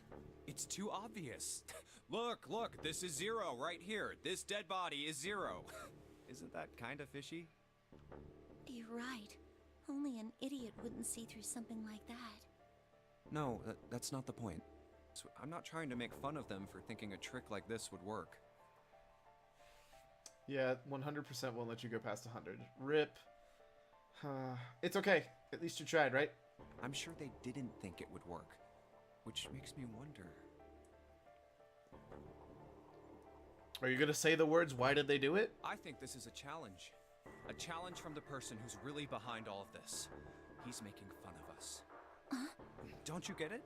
If whoever killed this guy really wanted us to think this corpse was Zero, they'd never have put a bracelet on him. Walking around with a Zero bracelet would be like hanging a sign around your neck that said, "I did it!" Anyone with a brain would be able to see that this guy is supposed to look like everything Zero is supposed to be. Just like we did. The killer must have known we wouldn't think he was Zero and put the bracelet on him anyway. Do you know why? Why? Like I said, he's mocking us. Too bad, suckers, this isn't Zero. Where's the real me then? See if you can catch me. It's the same bad joke a lot of criminals like to play. They'll just sit back and watch people run in circles. That's really twisted. But it almost seems kind of childish. Yeah, you're right. It's really childish. It's like it's just a game to whoever this person is. That's what seems funny to me. Junpei bent down next to the corpse. All right, let's get back to the point. Who killed this man? I don't know. And what's this guy's deal? Who is he? How would I know that? If I knew anything, I would have told you. You have no idea who he is. Why would I? Junpei sat back on his haunches and thought. We should check and see if he's got anything on him that might tell us who he is. Give me a hand here, Clover. Huh? We gotta flip him over. How else are we gonna search his pockets? Clover didn't move. Okay, fine. Guess I'll do it. Junpei had no choice but to move the body on his own. Here we go. He grabbed hold of an area not completely covered in blood and shoved. It took a moment, but eventually Junpei felt the man's bulk begin to shift. But just as it did, Huh? something fell from the man's left wrist. Hey, it's the... Bracelet with the zero on the face. Lastly, let us discuss how to remove the bracelets. 1. You escape from this ship. 2. Lord Hartley reaches Zero. In other words, once the bracelet is taken... Oh, God. Junpei stared at the bracelet. This man... He's dead, isn't he? Huh? No, it's just... I guess I didn't really think about it until right now. If his bracelet's off, that means he's dead. Well, it's pretty obvious that he's dead. You don't really need to look at his bracelet to figure out that he's dead. She's not wrong, but I think this is just like the iron hardcore proof. Yeah. I guess you're right. It is pretty obvious. Well, he looks a lot better than the other bodies we've seen, though. You know? I mean, if there wasn't all this blood, he'd almost look like he was still alive. I mean, I know it's kind of a messed up thing to say, but he kind of has it better, you know? Dying from a bomb going off inside of you, I mean, that's just... Some of Snake's bones went right through his skin. Why would you bring that up, Junpei? I think the explosion must have thrown him against a wall or something. Are you an idiot? There was a broken bone just sticking out of his left arm. This is how she figures it out! This is how she figures it out! And, Suddenly, Junpei realized what he was saying. How could he have been so cruel? He clapped his hands over his mouth. But it was already too late. He turned to look at Clover. She was glaring at him furiously. What did you just say? Her words sounded cold. He knew an apology could hardly atone for what he'd done, but he tried anyway. oh man, I am so sorry. I shouldn't have said that. I really don't know what I was thinking. I mean... No, that's not what I'm talking about. What did you say about his arm? This is where she realizes that her brother's not dead. So June doesn't have to die anymore, and neither does 7 or 3. Arm? Yes, his left arm. You said it, didn't you? Well, yeah, I did, but... I mean, didn't you see it too? Of course not. I could barely look at him. That's why she never realized that it wasn't actually Snake. There's no way I was gonna see the details. To be fair, that seems completely reasonable. Ace is still gonna die though, lol. I mean, I'll be real. That's like the best case scenario. If Ace is the only one who dies, I'm happy. That's like the best ending to this story I could get, man.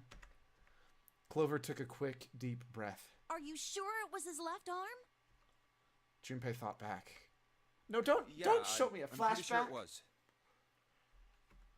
And he had a broken bone, right? What the hell are you getting at here? She sounds familiar though. I don't know who she is, but I agree with you. She does sound familiar. Just shut up and answer me.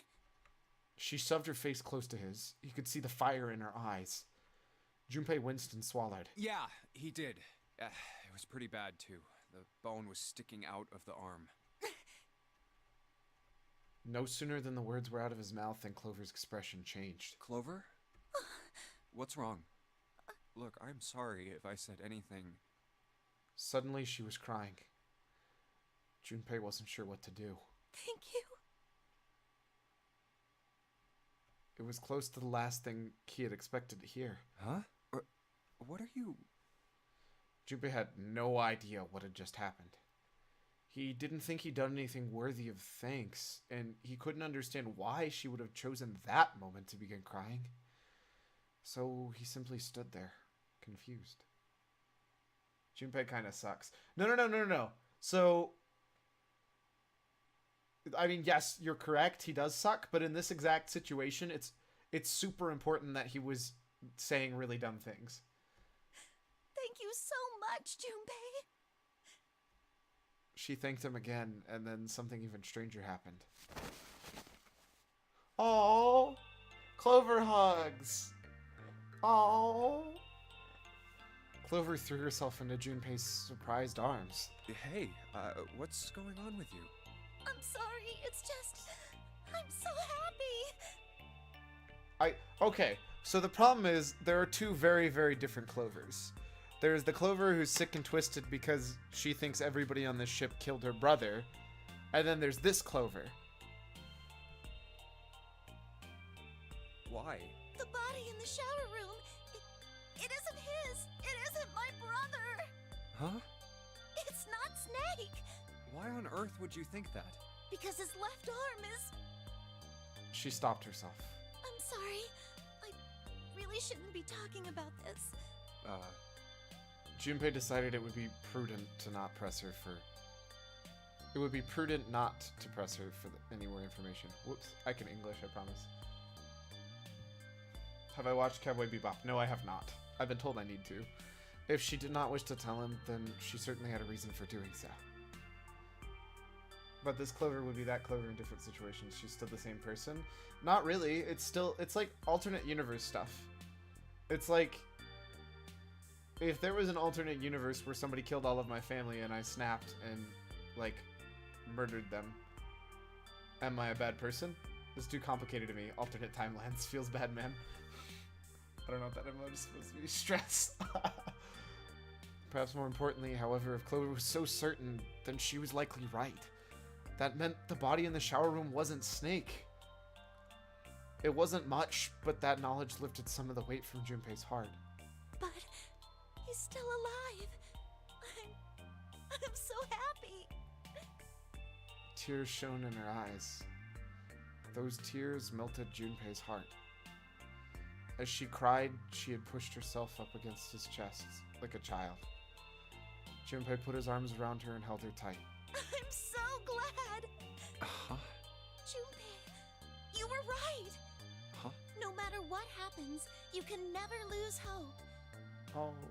You have to remember what's most important, and that's to have faith and to have love. Oh, okay. Kappa. If you can remember all of those, that'll bring you good luck. Clover reached into her pocket and pulled something out. That's... It was the laminated bookmark with a 4-leaf clover. I only made it here because you gave me this. Super, super, super, super, super, super, super hope. Cyclone Plus. Love it. Love it, love it. I was suspicious of everybody, and I was angry and miserable. But because I had this 4-leaf clover, because of what you said to me, Yeah. Junpei hadn't thought his words would have such an effect on her. Her words were making him feel a little awkward. Thank you so much, Junpei. She looked up at him. He scratched his nose and pretended to notice something interesting somewhere else in the room. Oh, if you really want to thank somebody, you should be thanking Santa. Santa? Why? Well, he was the one who gave me that thing. And the words for each leaf, I got that from him too. Oh. Wait, I'm used to being an asshole. I don't know how to deal with people thanking me instead of thinking I'm a dick. I mean... To be fair, Junpei is still significantly less of a dick than Santa. Then suddenly... Clover broke away from Junpei. Huh? He looked confused. He hadn't thought she'd react that poorly. Clover began to pace across the room. Junpei got... Dude, she looks like she's like... Well, actually, I don't know. She doesn't look like she's that old, that's for sure. 6 steps to the left, 6 steps to the right. Or he's saving himself for June. Cyclone, get out! Get out! She's 18, I thought the game said. I was told she was 18, but nowhere in the game so far has it told anybody's age. And then she stopped. Did Santa really tell you those things? Her eyes were serious, but not angry. Yeah, he did. Did I say something wrong? Doesn't matter anyway. I mean... Oh no, not at all. I don't know how old Junpei is. That's the only other thing that matters. In fact, this could be really good news. I think. You think? Santa knew about the words and the clover. The only people who should know about that are the other subjects. Subject? The other people who were in the experiment 9 years ago, with my brother and me. Quote, old enough, lol. Okay, so far we know that Snake, Clover, and Santa are old experimentees. But he's blind. And I was part of the Nevada test group. What? So neither of us would be able to recognize the faces of the people who were on this boat. Whoa. Okay, time out. Okay, first off, there were multiple test groups. Second off, what? Also, we know that Lotus's daughter, or sorry, did they say daughter? Pretty sure daughter, was one of the other kids. So far we know 3 of the kids. The wiki says she's 18 and Junpei's 21. I mean, if that's true, I'm not going to judge that. They're not doing anything illegal. Junpei held up his hands. He took a deep breath and let it out. Let's just calm down for a second, okay? Start from the top. Don't start with the end and then jump to the middle. You gotta start with 1 and then move to 2 and 3 and 4 and so on. If you don't tell me stuff in the right order, I'm never gonna be able to figure it out. Okay. Clover nodded. All right, let's start with this experiment. NA age laws, lol. You're also not wrong. NA is quite a bit different than the rest of the world. What happened on this boat 9 years ago? Usually if they look legal, they're between 16 and 18. I don't know. Anime is weird, but 12-year-olds look like kids. Yeah. Well, I mean, like, holy crap, I remember watching Your Lie in April, and they made those kids look completely older than they are. They were like, this takes place 4 years apart, and like in one he looks like he's 8, the next one he looks like he's 18. It's like, what? This is a good conversation topic. Yes, this is totally a good idea. Usually if they're a kid, usually if they look like a kid, they're several thousand years old. Let's be real, because anime. You're not wrong. Do you know about morphogenetic fields? How many times are they going to bring up morphogenetic fields? I'm getting sick of morphogenetic fields. Yes, I know about stupid morphogenetic fields. Morphogenetic fields. He did, and the realization sent chills down Junpei's spine. Telepathy. All right, how about this? Theory of the telepathic mechanism. I think Lotus mentioned something like that. I'm getting sick of Zero explaining the 2 ways to get the damn bracelets off. If we want to talk about annoying things, you're 100% correct. Junpei recounted what Lotus had told him earlier. Clover nodded. Telepathy, huh? Well, that's not really it, but I suppose it's similar. So they were testing telepathy on this ship? Yeah, I guess so. So, what exactly did they have you guys do? The same thing that we're doing now. Exactly the same thing. What? The nonary game. 9 people were put on this boat, and 9 others were put in the building in Nevada, and the game started. Okay. Lotus had 2 daughters, didn't she? I bet one was in Nevada and one... Wait. I thought 16 total kids were kidnapped, not 18. Junpei grabbed the sides of his head. Look, I'm sorry, but I don't get it. What do the nonary game and some telepathy experiment have to do with each other? Am I missing something here? Clover bit her lip.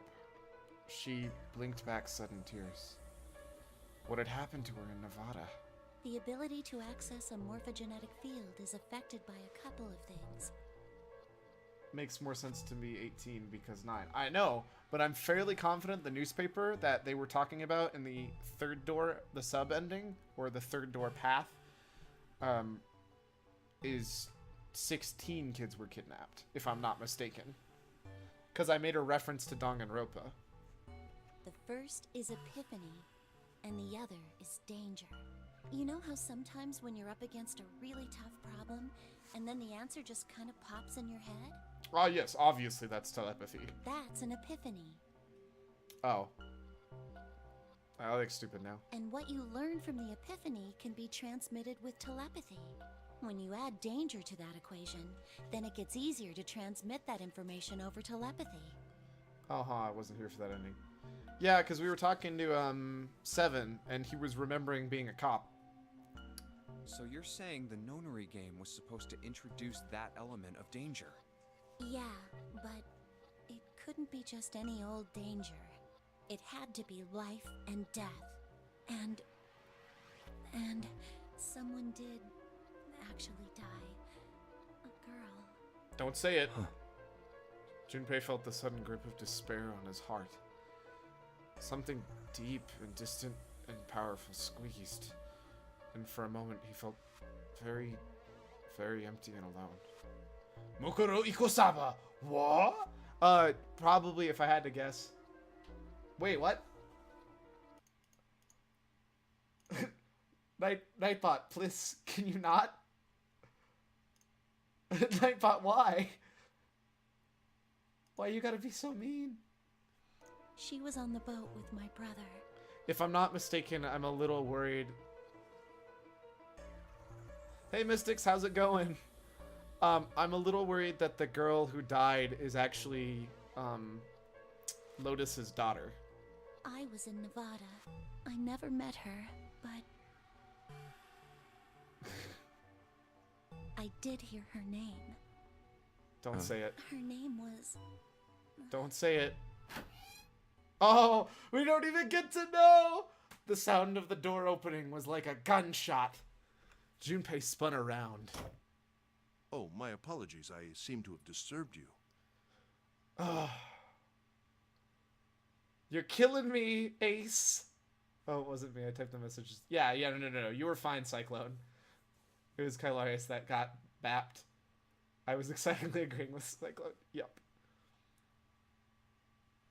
Ace. You two must have strong stomachs. I can't imagine how you could stay in this room for so long. Feels bad, man. Ace glanced down at the floor. At the corpse, covered in blood. At any rate, Junpei, would you be so kind as to come and help me with something? I'm having a little trouble and I could really use your assistance. This seems sketchy. Come on, it'll only take a moment. Am I gonna die? I feel like I'm gonna die. With that, he turned away and walked back towards the communications office. Clover waited until he was out of sight and then spoke in a small, quiet voice. I don't want Ace to hear us. We can talk about this later. Huh? Hey, wait! Clover ignored him. From outside, Junpei could hear Ace calling. Junpei? What are you doing in there? Hurry up! Grumbling to himself, Junpei stomped off towards the communications office. Are you serious right now?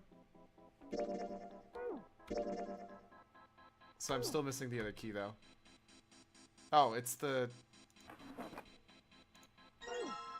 Cool. I need that, too. I just need the book, right?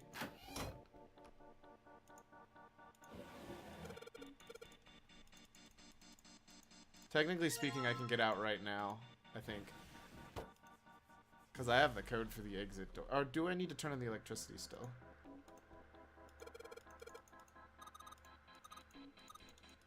Yeah, okay, I needed a key first. That's what it was. Need that.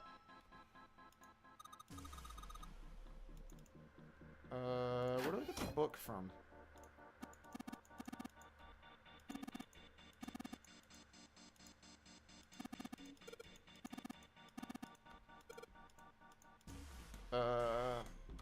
So I gotta open that first. I'm glad you're doing well, Mystics. Just enlightening Jovine on the finer things of anime, of course.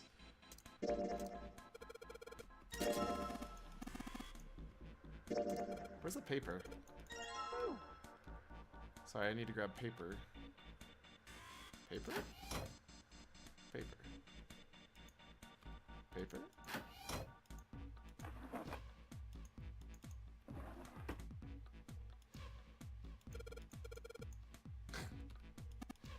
I forgot we get really bad jokes if we do that. There's the paper I need.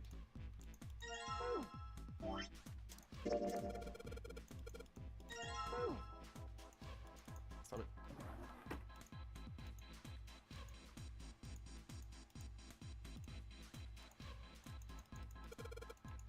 This is like the most annoying minigame because it's not really a minigame.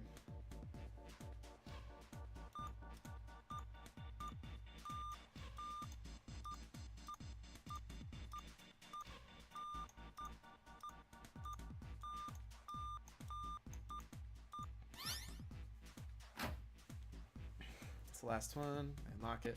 Sorry, I'm actually playing through to get to the last exit in the game or story in the game. Oop. All ice. There we go. So I'm actually skipping through a bunch of the puzzle that I've already solved. To be fair, they're not very difficult. Alice, does this mean? Junpei couldn't hold back. He had to know what was in that file. Each page was covered with strange characters.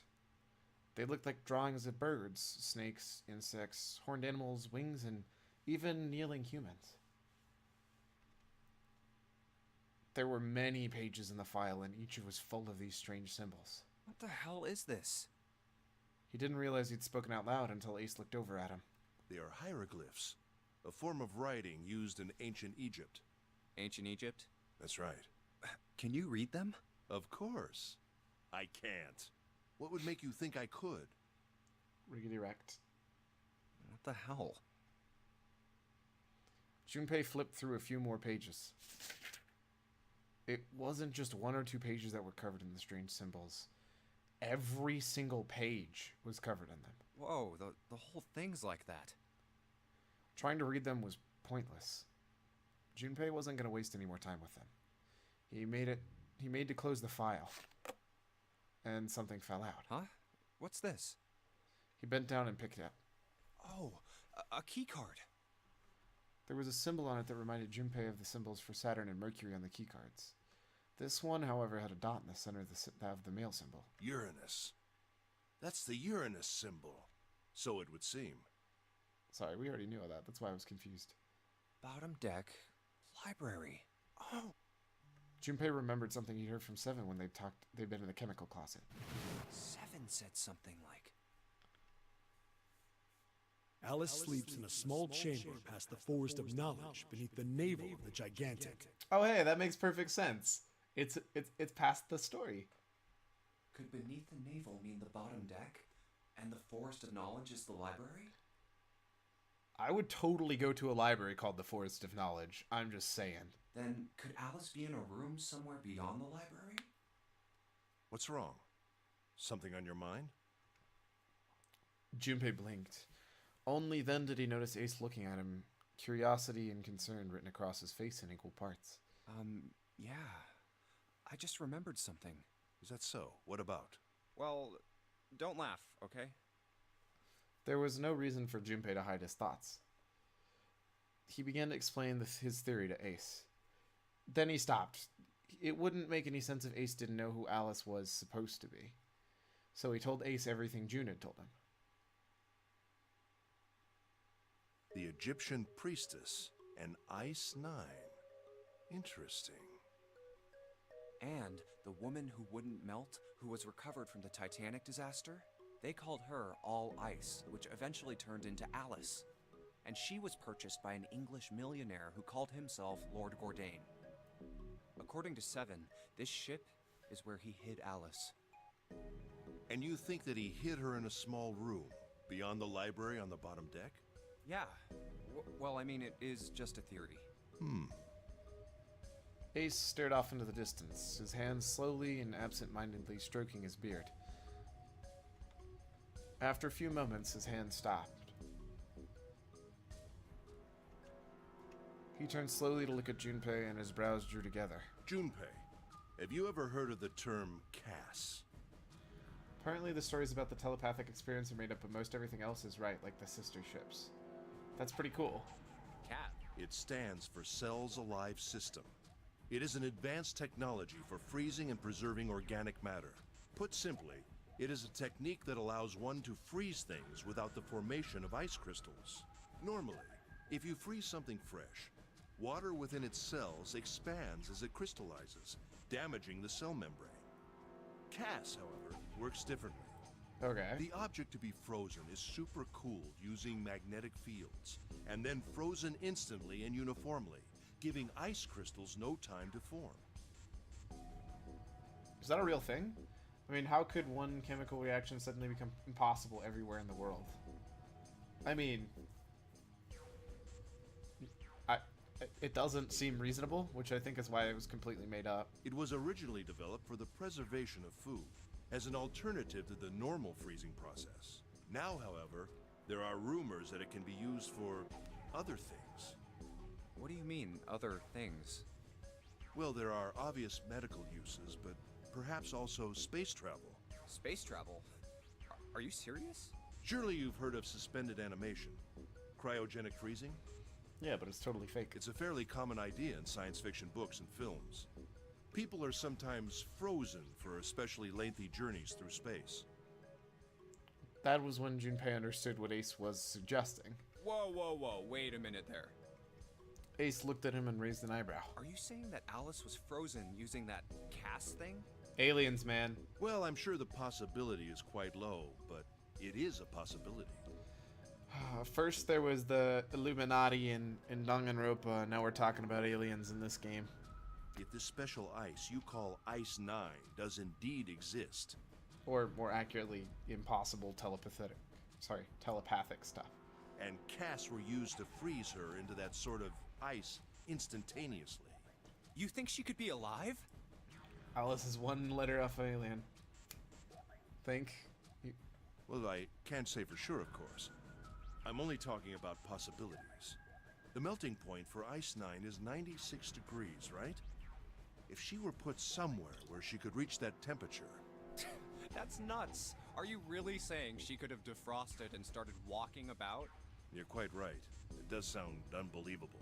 Could you imagine if there was actually ice that unfroze at 96? That would be so bonkers. But if she had, then we would have an explanation for the man we found dead on the floor. You mean the guy dressed like a captain? Yeah. He was dead when we found him. Clearly, he was murdered. Yes, by an Egyptian princess. Thawing at that temp would boil her alive. Would it? No, you don't die until 107. They went over that in this game too. That's why most thermometers don't go past 107, because you would literally die at that point, so it's kind of pointless. But if he was murdered, then by whom? Which I don't think is actually statistically right, but I don't honestly know. It couldn't have been one of us. That would be impossible. In order to enter the captain's quarters, one must first open door 1. That door that requires the Earth key prevented us from accessing door 1.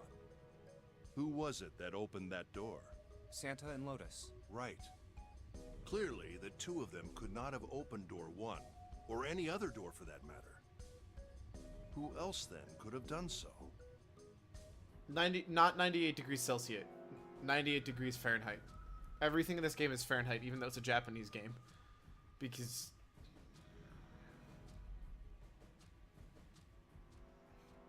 Junpei thought for a second. Nobody. After Santa and Lotus used the Earth key, they turned back and met up with me and June. Then we returned to the large hospital room and found Ace, Seven, and Clover. Weirdo measurements. Yeah, I don't know, because like the objects in this game are clearly still also in Celsius, because like there's one puzzle that you solve where you have a thermometer and it's in Celsius. While we'd gone into the shower room, Ace, Seven, and Clover had stayed behind, but it's impossible for those three to open door 1. But what about when June and I took the elevator to door 2? No, still won't work. We were only gone 5 minutes. No human being could have run to the captain's quarters and killed that guy in there and run back that fast. It would be impossible for any of us to be the murderer. That being the case, who could have killed him? Wouldn't it make sense if his killer was someone who had been in the ship for some time? A person like that would know the ship well. They would know the locations of all the hidden passages and secret doors. The numbered door would mean nothing to someone like that. It would be a simple thing for them to enter the captain's quarters. Then you're saying the killer was Alice? Can't change the thermometer graphics, can change the text. I mean, you definitely can change the graphics, but I'll let that one pass. Because I can get that. It's a lot easier to just change text.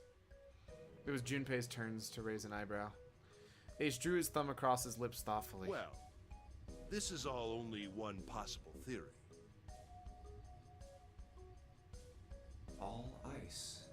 Alice, is she really somewhere on the ship? Junpei had only one clue. The key card in his hand. Maybe this card will give me access to the Forest of Knowledge. And the big mystery. What could be there beyond the Forest of Knowledge? Anyway, whatever. It's gonna have to wait. I can't do anything right now. I'll come back to this later.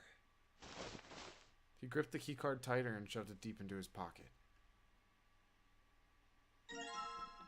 Alright.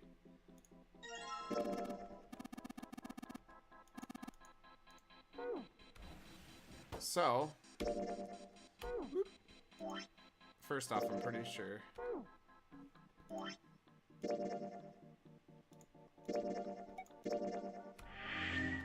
We're gonna check this really quick.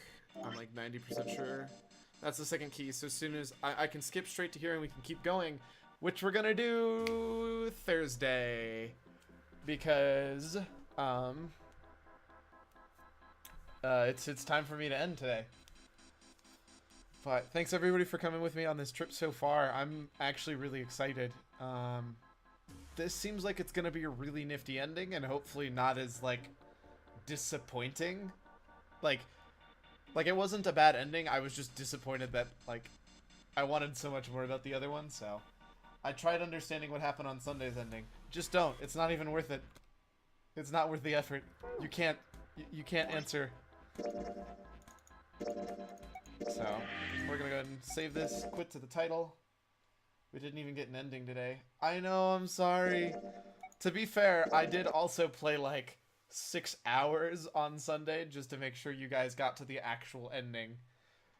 Like 5.5, but still. Did also make up for the fact that my internet killed me on Thursday, so it worked out. Tomorrow we should be getting the last final ending. I'm actually beyond excited. I'm gonna go ahead and play us out and try to find us somewhere to raid. I know it wasn't the actual ending, and that's why we're hopefully gonna be getting to it Thursday. It just means you gotta come back, see? No, not tomorrow. I'm sorry. Did I say